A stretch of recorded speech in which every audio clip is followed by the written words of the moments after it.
Oui, bonjour, bonsoir, partout où vous vous retrouvez. Merci à tous les Congolais, merci à tous les combattants. Je voudrais vous informer par rapport à ce qui se passe dans notre pays, à ce qui se passe dans notre parti. Je voulais vous préciser quelques points. Qu'est-ce qui se passe à l'IDPS, qui est à la base de cette barbarie qui se passe dans notre cher parti. Je voudrais même vous informer que au moment où on vous parle, l'IDPS, c'est un état d'esprit. L'IDPS n'est pas à vendre ni à hypothéquer. Aujourd'hui, je vais vous dire qu'il y a une turbulence qu'on est en train de subir. On a besoin de prendre notre pays comme leur propre. Ils ont voulu manipuler, donner l'argent, débloquer des histoires de l'IDPS, effacer les noms de Félix Tshisekedi Tshilombo. Et je vais vous citer les noms. Je dois aussi parler les dossiers, qu'est-ce qui se passe à l'Est. Je dois vous parler partout pour les généraux qui ont au moins accepté à l'appel du chef de l'État pour éradiquer totalement ce qui se passe, la guerre qui se trouve à l'Est de la République démocratique du Congo. Et je vais encore vous préciser qu'est-ce qui s'est passé. Le président lui-même va s'exprimer aujourd'hui. Il va vous informer par rapport à ce qui se passe à cette virus mondial qu'on appelle virus coronavirus. Et lorsqu'on a eu ici à l'IDPS, qu'on a fait le congrès, il y avait les gens qui contestaient Félix Tshisekedi Tshilombo. Mais nous disons, personnellement moi-même, nous nous sommes décidés, nous disons, on appelait au nom du Père et du Fils et du Saint-Esprit. Au nom du Père, les gens ne voulaient même pas attendre le nom de Félix Tshisekedi Tshilombo. Mais aujourd'hui, ce sont eux qui sont en train de dire que Félix c'est notre ami, voilà, aujourd'hui, voilà, ceci, cela.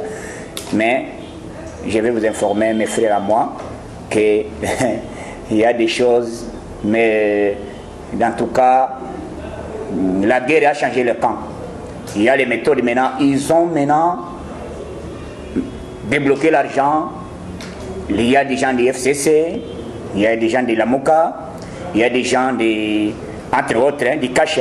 Du Cash, il y a autre personnalité qu'on appelle, donc, sans vous citer même les noms, mais vous-même vous le savez. Je vais encore préparer, vous parler quelque chose. Lorsqu'on dit la démocratie, ce n'est pas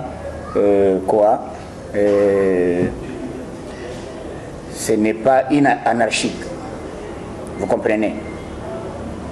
La démocratie, c'est le respect des textes. Oui. Nous avons élu Félix Tshisekedi Tshilombo pour 5 ans. Félix Tshisekedi Tshilombo, et il est devenu président de la République. Sur le plan statutaire, le président, il n'a pas voulu dire que, voilà, il y a des choses, article 26, qui stipule bien qu'en cas d'empêchement définitif, c'est par là qu'on doit convoquer le congrès. Mais le Félix Tshisekedi n'est pas empêché définitivement. Il est encore à vie et il a encore le mandat est en plein cours.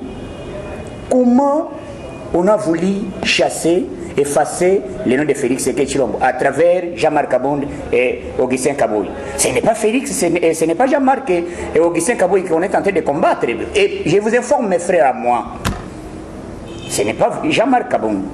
Puisque Jean-Marc Kabound peut aller aujourd'hui. Si aujourd'hui leur méchanceté est venue par rapport à ce qui s'est passé au niveau du stade, puisqu'on a rempli le stade des Martyrs, il y avait des manifestations, des personnes entre autres Jean-Marc Kabon, Augustin Kaboy. Bien sûr, il y a des gens, il y a des comportements qu'on peut se corriger peut-être, mais ce n'est pas dire que vous pouvez tuer vos propres frères et vous vous appelez l'IDPS. Hein? Quelle est la motivation qui vous anime de tuer vos propres frères, mes frères à moi? Hein? Voilà. Il y a main noire, il y a l'argent. Katumbi, il a donné l'argent. Il y a le monsieur Vital Kamere, il est cité dans ces dossiers ici. Entre autres, FCC. Qu'est-ce qu'ils ont voulu faire pour effacer, pour que le Félix Ségué ne puisse pas se présenter en 2023? Lorsqu'on organise les élections, si on organise aujourd'hui le congrès, effectivement, le président qui va sortir au niveau du congrès, c'est celui-là qui va se présenter en 2023. Maintenant, quel sera le sort du président Félix Ségué Tshilombo? Donc, il va postuler comme indépendant. Voilà maintenant. Voilà les complots. Au soi-disant, nous soutenons Félix Ségué Tshilombo. Non. Voilà le système. Et je vais encore aller trop bien en langue lingala pour vous informer que il y aura de bonnes choses. Je dois encore parler puisque détail mususu ekosenga kenakende na lingala. OK? Ezali na dossier moko o bino bozo yoka eloko liboso na est. Ezali ba généraux tout o basali musala na niveau est. Bango ya monsieur surtout ezali dossier à Tango Fort. Mais c'est Tango Fort bazana kabane moko ya ko changer toujours batu ba élément ou bazo sala musala normal bazana posta ya ko changer bango. Il y a un général moko o azali comme na monsieur Enoch oyo a débloqué mbongo ya batu o il fallait bafuta batu oyo bazo benga batu ya service de renseignement batu bureau de ezali 100 millions de francs congolais. Mais c'est Nokwana Azali déjà un certain vieux papa. Azolingate que changement salama. Et puis il est en train de critiquer. Il y a encore un général Moko na niveau ya Kisangani. Kombo na Ezali Kulu. Mususu. Kombo na Mususu Zambe. Mususi Irigwe Sokina ni nani. Urima. Yoga bakomba Urima. Général comme na Aza Urima. Azana Kisangani, azolo banini, bango bazolo fachi béton, bango bazaba birin, bakokata béton. Donc, mon azali officier militaire, azoluka, kocha batu na division, et puis abenge ba maman qui était présent na binoana. Cet homme-là, na niveau Kisangani. Nazo sengi na service de renseignement, na sengi na conseiller principal et chef de l'État en matière de sécurité, François Béa. Vous devez interpeller ces gens-là. Donc, il doit être interpellé. De deux, il y a monsieur Ezana village au Bakangi. Ezana village au Bakangi. Village wana au Ibande qu'on a besoin de récupérer. Comment monsieur Ezali na motumoko azali à ses forces aériennes. Avion et sali musala. Pour vous allez critiquer. Vous allez critiquer en de temps en temps.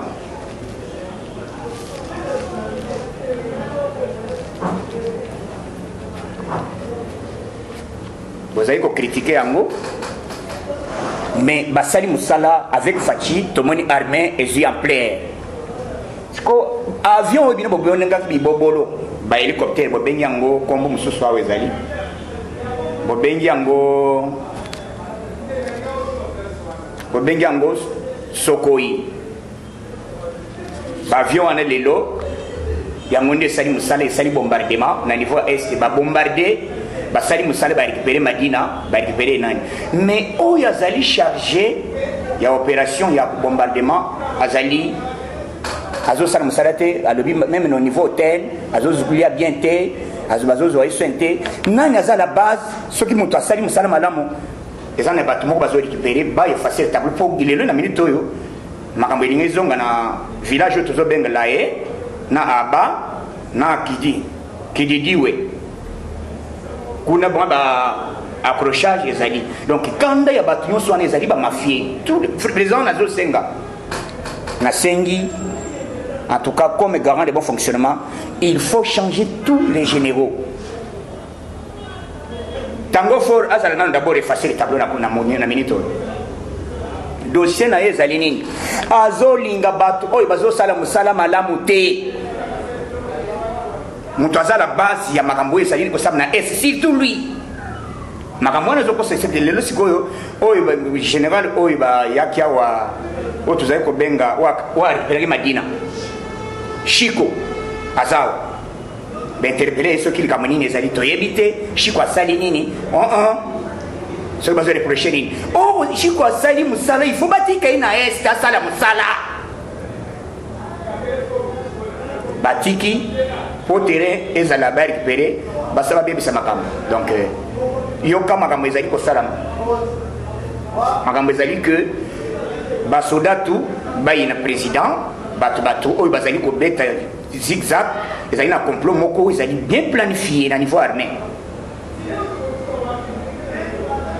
Ils ont un niveau armé, ils ont un général Moko, il fallait le président au Salam Sala. Si les Cambouya Bisso, puisque tant de Zogota Magamba, il est pèse, et pourquoi Boroye, ils allaient pour distraire l'opinion nationale et internationale, qui est à la Magamba Fatia Zosarbo, puisque le président Zosarbo action, il y a Makas. Yango touché batou yango bakoti guerre na minitoyo ba déclencher guerre na bango contre l'IDPS entre autres Jean-Marc Kaboun Augustin Kaboui. Ce n'est pas Augustin Kaboui, ce n'est pas Jean-Marc Kaboun, oh il est là à Simbi où il kamba l'IDPS. Biso tokei congrès to voter Fachi massivement. Fachi a un mandat il y a 5 ans. Fachi a sali une année. Parce que bino bozo senga congrès na minitoyo, ce qui to sali congrès. Fachi peut ça place les amis. D'où président Yakobima Yinda pour la candidat en 2023.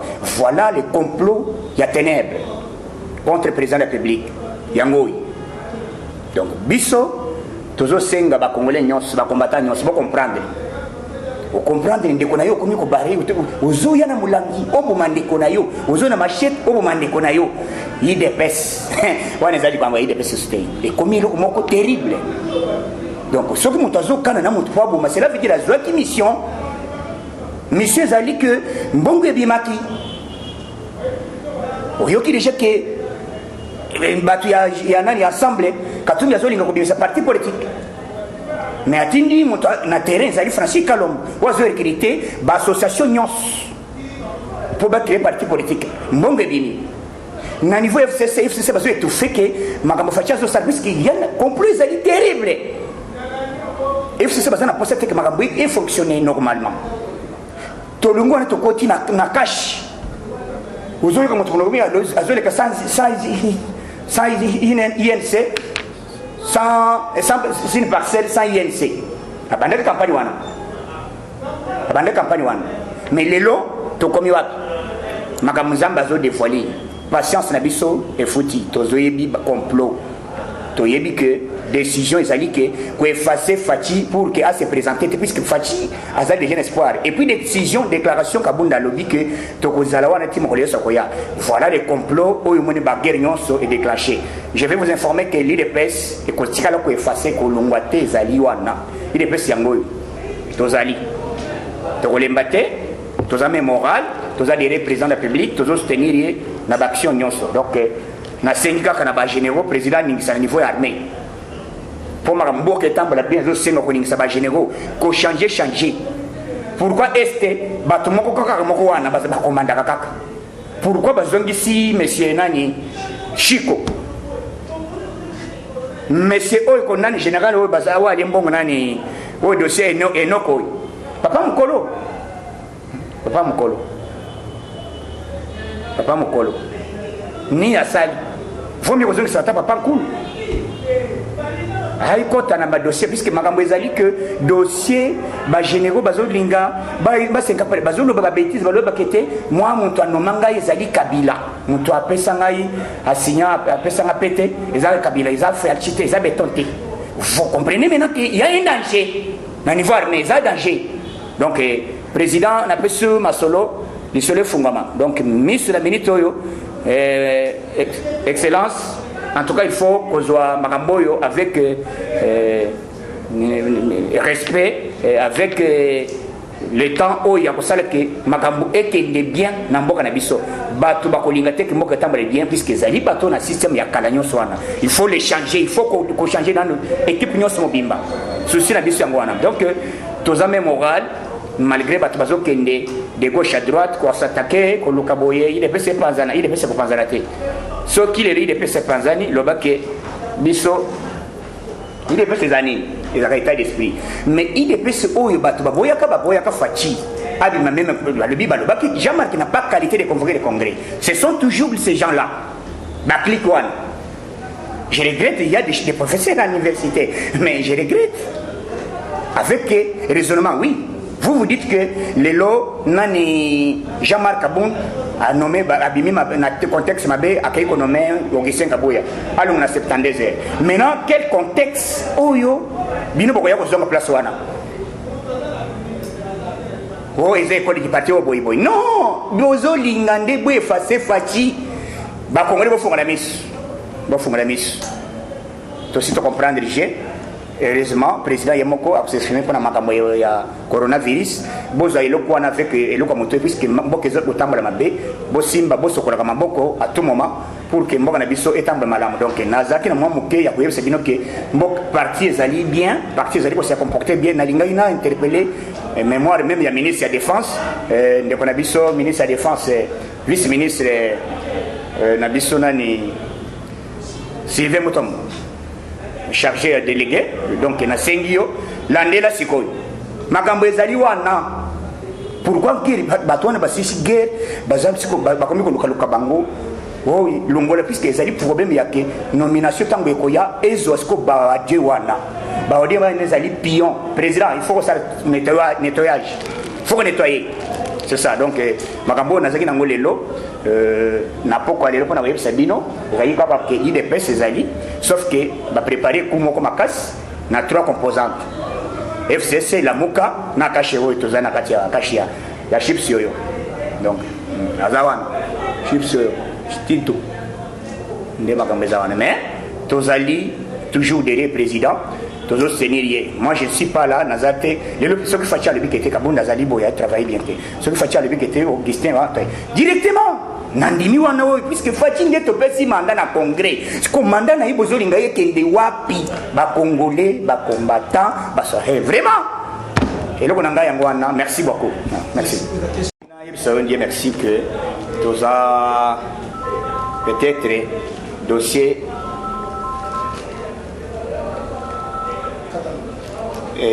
soki oyoki peut-être bande bako bako omoni moto mosusu akoza peut-être na langage mais moto alobela ki okisa lobeli ba garde na ye faut que préciser garde na ye que puisque ba garde balobi président CG ba pesi biso information que CG nani président atindaka 100 000 par jour bongo ane ko yakana maboko na yo oliaka alebi non bateau ba yebisa bino information wana bazali ba bande de chiens